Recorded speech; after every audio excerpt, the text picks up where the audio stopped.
Un très bon après-midi à vous tous qui suivez la télévision rwandaise. C'est toujours un plaisir de vous retrouver pour cette nouvelle édition de ce mercredi à la une de l'actualité. Plus de 4000 ont participé à une marche aux premières heures du matin d'une vingtaine de kilomètres depuis le stade du district de Nyagatare jusqu'au bunker du président Paul Kagame. La Société nationale de production et de distribution d'eau et d'assainissement, WASAC, a annoncé que la distribution des compteurs d'eau serait confiée à des entreprises privées afin d'améliorer la qualité du service. Et à l'international, l'Iran suspend sa coopération avec l'Agence internationale de l'énergie atomique. Nous y reviendrons. Restez avec moi, Michel Iladukunda. Je vous reviens tout de suite pour des détails.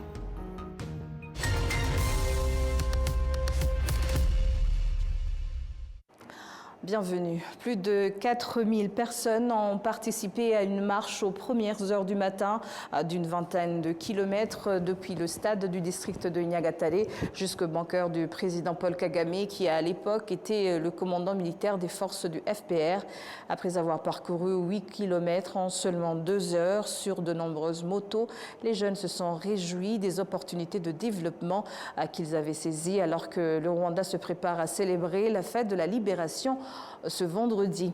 Ils se disent heureux de voir les différentes réalisations et félicitent les libérateurs pour leur bravoure et leur sens du sacrifice.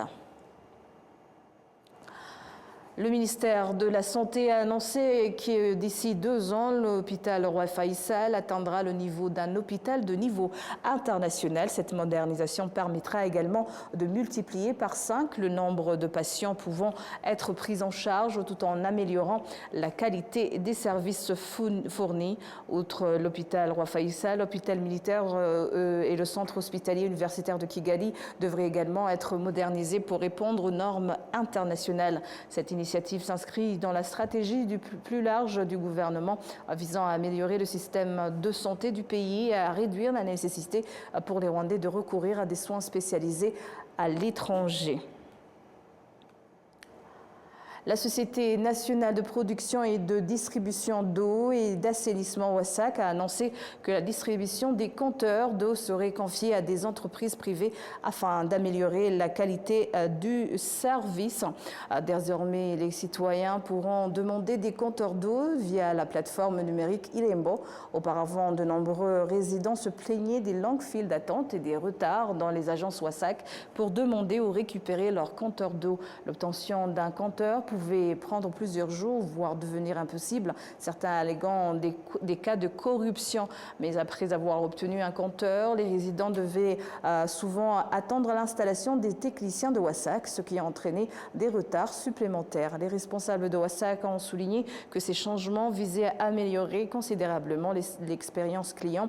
Cette initiative a été bien accueillie par les résidents de tout le pays qui espèrent que cela réduira les délais et favorisera la transparence. WASAC compte actuellement plus de 380 000 clients inscrits au service d'eau. Alors que les écoles ferment et que des milliers d'élèves rentrent chez eux pour les longues vacances, parents et responsables locaux sont appelés à agir. Le gouvernement a ainsi lancé une initiative nationale pour maintenir l'engagement des jeunes, les protéger des dangers qu'ils peuvent rencontrer dans la rue. Le récit de Patrick Nilidandi. Penina Ouizeye, une élève actuellement en vacances, explique qu'elle se prépare pour son examen national de fin d'études secondaires l'année prochaine.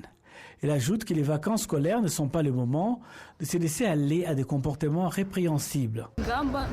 L'objectif est de profiter de ces vacances pour se détendre et se préparer à la reprise de cours. Certains parents se disent déterminés à surveiller et à soutenir leurs enfants pendant ces vacances en veillant à leur repos et à leur sécurité.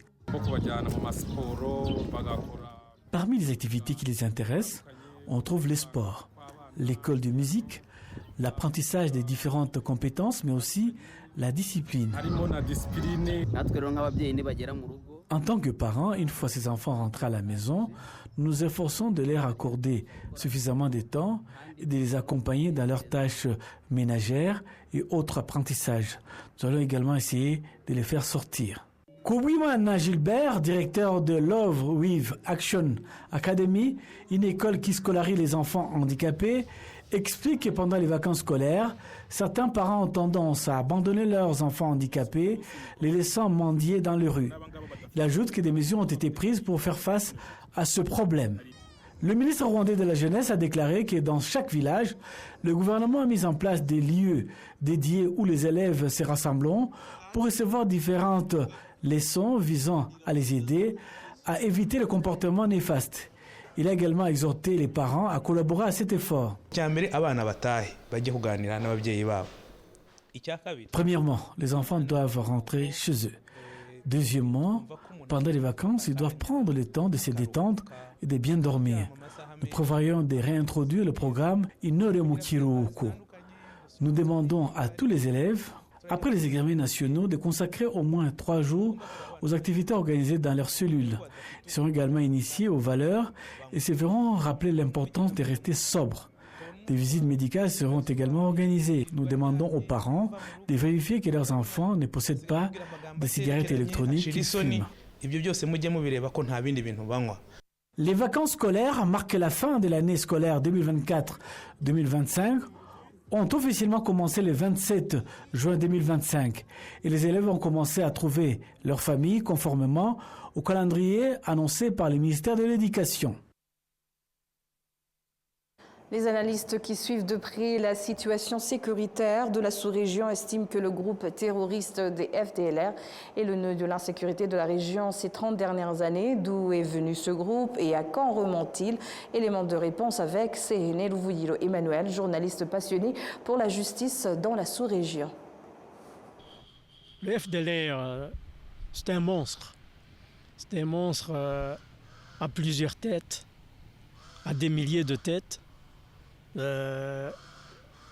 Vous direz que la tête principale se trouve au Congo, mais plusieurs têtes se trouvent ailleurs. C'est un monstre tentaculaire, dans la mesure où, pour moi, le FDLR n'est pas que les gens physiques qui descendent ou qui sont le reste des militaires ou des miliciens Interahamwe qui ont endeuillé le Rwanda en 1994. Mais je considère le FDLR essentiellement en ce qu'il est plutôt l'idéologie et la raison pour laquelle cette idéologie a eu lieu.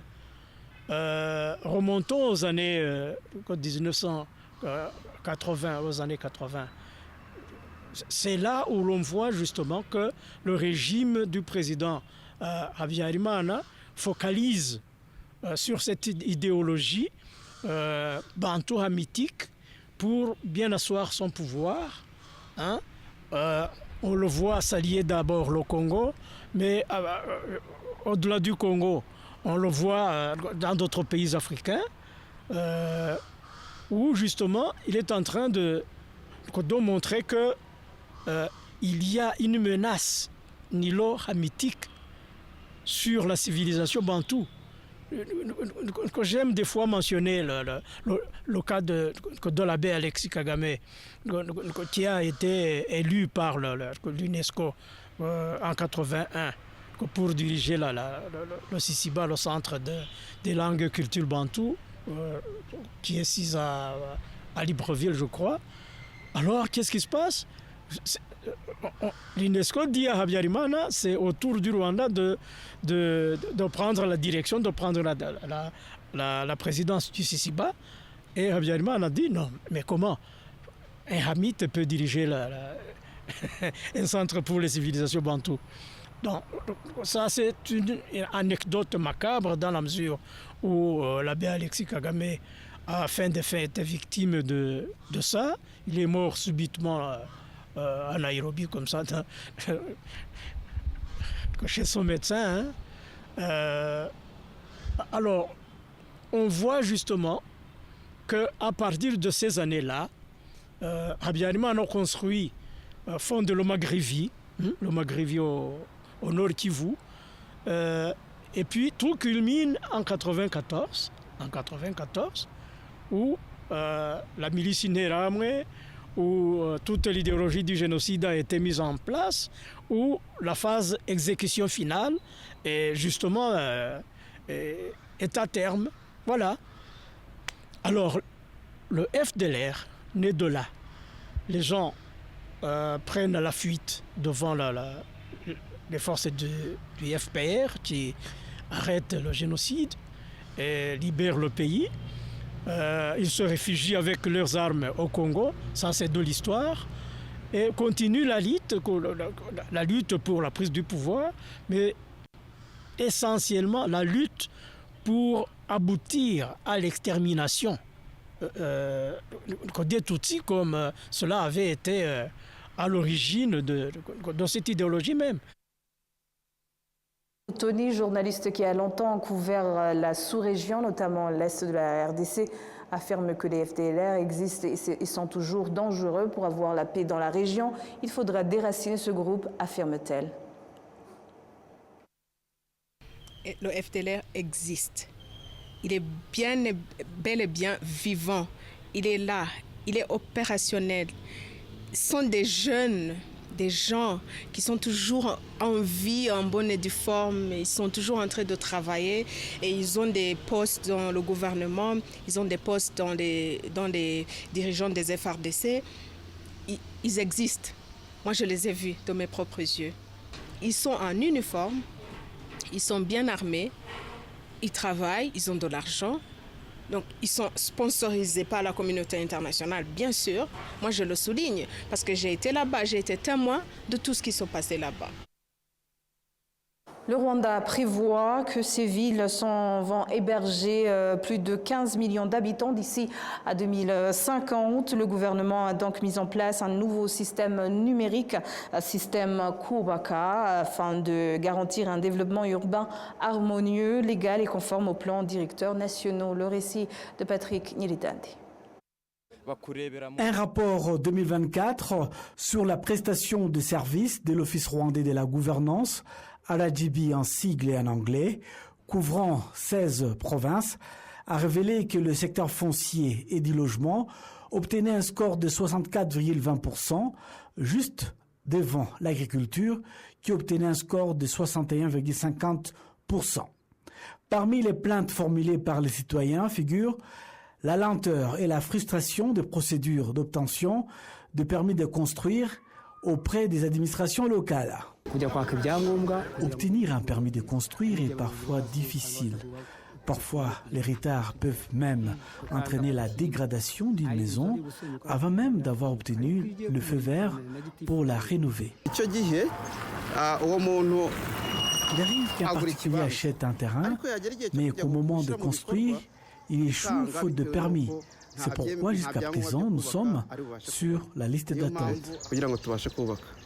Début 2025, le gouvernement a mis en place une politique d'urbanisme révisée, remplaçant celle en vigueur depuis 10 ans. Il a également lancé un système numérique de demande et de délivrance des permis de construire, baptisé Système Kubaka, remplaçant l'ancien processus qui s'était avéré très inefficace. Antoine Sebera, directeur général de l'innovation à l'autorité rwandaise de la Société de l'information, RISA en sigle et en anglais, explique les améliorations apportées au système pour garantir une prestation de services plus rapide et plus efficace. Ce système est très simple à utiliser. Il suffit d'une connexion Internet et d'un téléphone ou d'un ordinateur. Il suffit de taper kubaka.gov.rw. Depuis son lancement à Kigali, ce système Kubaka a déjà enregistré des résultats positifs en accélérant le processus d'obtention des permis de construire. Le maire de la ville de Kigali, Samuel Dusenyumva, a déclaré que dans un avenir proche, les terrains vagues et les bâtiments inachevés dans différents quartiers de la ville seront récupérés et réaffectés à des personnes capables de les développer conformément au plan directeur de la ville. Nous avons vu des maisons durer plus de 10 ans. Nous tenons à informer les propriétaires de ces biens qui n'ont pas plus de 2 mois pour les terminer.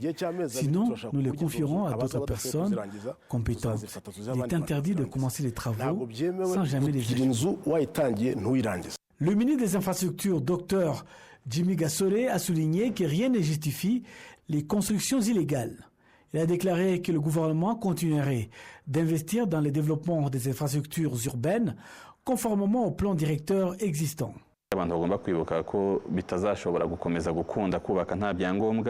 Il est temps que les gens comprennent qu'il sera impossible de construire sans permis de construction. Nous avons simplifié le processus afin que les gens n'aient plus aucune excuse. Nous demandons à tous les Rwandais de nous faire part de leurs commentaires, en particulier à ceux qui rencontrent des difficultés avec le système, afin qu'ils puissent obtenir de l'aide rapidement. Cependant, pour que ces efforts soient couronnés de succès, les dirigeants locaux doivent jouer un rôle actif en dialoguant avec les citoyens et en les aidant à comprendre les politiques gouvernementales en matière de logement et de développement urbain.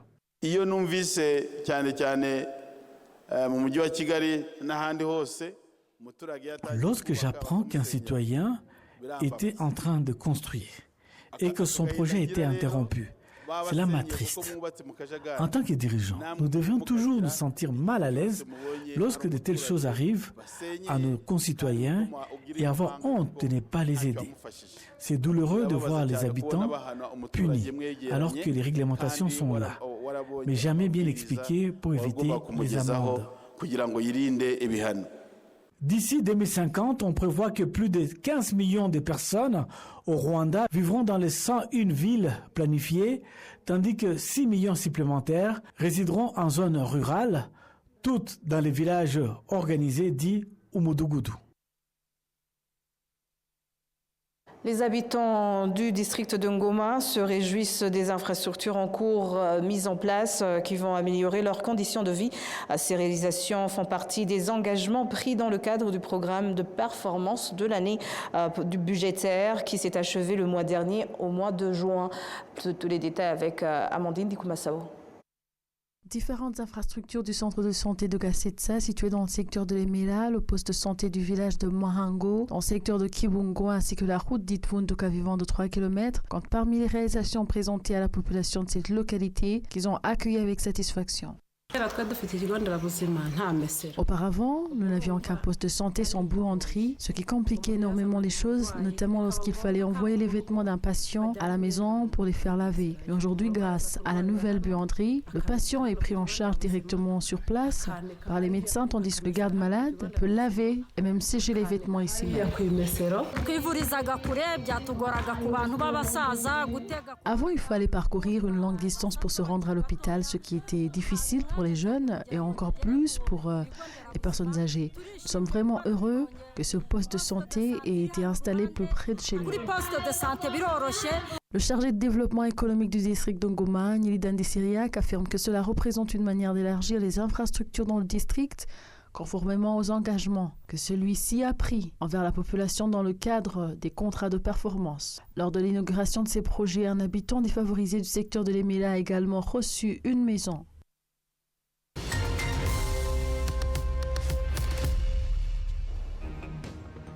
Et voilà, je vous remercie pour ceux qui nous suiviez tout à l'heure pour cette grande édition. Au nom de toute l'équipe qui a contribué à sa réalisation, je vous remercie. Bonne poursuite des programmes de la télévision rwandaise et d'ici là, portez-vous bien.